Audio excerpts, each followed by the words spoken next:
आंदोलन झाले, ओबीसीचं आंदोलन झालं, मराठा समाजाचं आंदोलन झालं, इतर लोकांचं आंदोलन झालं.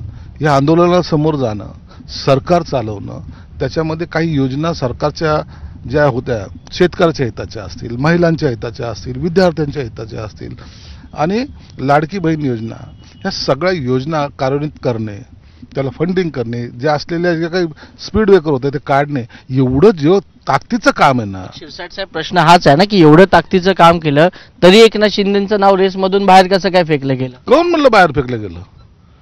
तुमचा गैरसमज आहे. एकनाथ शिंदे साहेबांचा रेसमधून बाहेर फेकण्याचा प्रश्नच येत नाहीये. एकनाथ शिंदे साहेब ॲज इट इज आजही कुणी छातीडोकपणे सांगू शकत नाहीत की हा मुख्यमंत्र्याचं नाव होणार आणि त्या मुख्यमंत्र्याचं नाव होणार.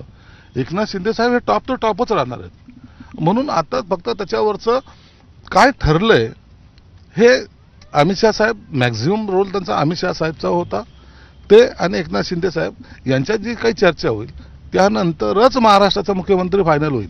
परत तुम्हाला फिरून विचारतो, मग एकनाथ शिंदे नाराज होण्यामागचं काय कारण होतं? नाराज कुठे होते ते? 3 दिवस का ना कोणाशी बोलले? अहो नाही बोलले म्हणजे त्यांना त्यांचा विचार करायला टाइम द्याल का नाही?